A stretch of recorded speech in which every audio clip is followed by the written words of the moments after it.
এই আবু সাইদের ভূমিতে, শহীদের ভূমিতে এই যে বিজয়, সেই বিজয়টা আমাদেরকে একটা নতুনের বার্তা দেয়। আমার ব্যাংক অ্যাকাউন্ট বিকাশ এবং নগদে সারা বাংলাদেশের মানুষেরা প্রায় ২৭ লক্ষ টাকার মতো আমাকে অনুদান তারা দিয়েছেন।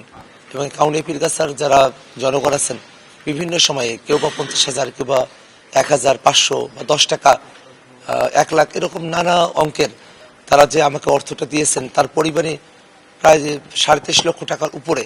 এই যে এত মানুষের ভালোবাসা, একেবারে যারা একেবারে মুরব্বী, একেবারে শিশু, তারা সকলে যে পরিশ্রমটা করেছেন, আমার আসলে উচিত এই প্রত্যেকটা মানুষের, তাদের আসলে এক একজন করে আমার এই ঋণটা পরিশোধ করা প্রয়োজন। এটাই আমার কর্তব্য হওয়া উচিত। কিন্তু আসলে একজন একজন করে এত মানুষের ঋণ আমি শোধ করতে পারবো কিনা আমি জানি না। শুধু আমি সকলের কাছে দোয়া চাই, আল্লাহ যেন আমাকে দিয়ে এই বাংলাদেশের জন্য এবং আমার এলাকার জন্য এমন বড় বড় কাজ করার সুযোগ আমাকে দেন, যাতে করে তার মধ্য দিয়ে সকলের ঋণ একেবারে শোধ হয়ে যাওয়ার একটা ব্যবস্থা হয়। আমি জানি না যে এত বড় দায়িত্ব, যে গুরু দায়িত্ব আমার কাঁধে আমার জনগণ, এই রংপুর ৪ কাউনিয়া পীরগাছা আসনের মানুষেরা দিয়েছেন। আমার মানুষেরা যেভাবে আমার কথায় আমাকে প্রিয়পত্র করে নিয়েছেন, আমি যেন কাজেও তাদের কাছে প্রিয়পত্র হই। যে মানুষেরা আমাকে এতটা বিশ্বাস করেছেন, আমি দোয়া করি আল্লাহ যেন আমাকে চিরকাল সে বিশ্বাস ধরে রাখার মতো আমাকে সেই যোগ্যতা, দক্ষতা এবং সেই ধরনের পরিবেশ, সুযোগ আমাকে আল্লাহ রাব্বুল আলামিন দান করেন। আমি সকলের কাছে কৃতজ্ঞ।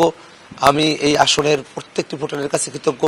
এবং আমরা নতুন একটা কাউনিয়া পীরগাছা আমরা করতে চাই, নতুন একটা বাংলাদেশ আমরা করতে চাই। বিশেষত এই রংপুর ৪-এর পাশাপাশি রংপুরের যে ৬টি আসন, সেখানে ৫টি আসনে দাঁড়িপাল্লা এবং ১টি আসনে শাপলাকলি, অর্থাৎ ১১ দলীয় জোটের একটা বিজয়, এই আবু সাইদের ভূমিতে, শহীদের ভূমিতে এই যে বিজয়, সেই বিজয়টা আমাদেরকে একটা নতুনের বার্তা দেয়।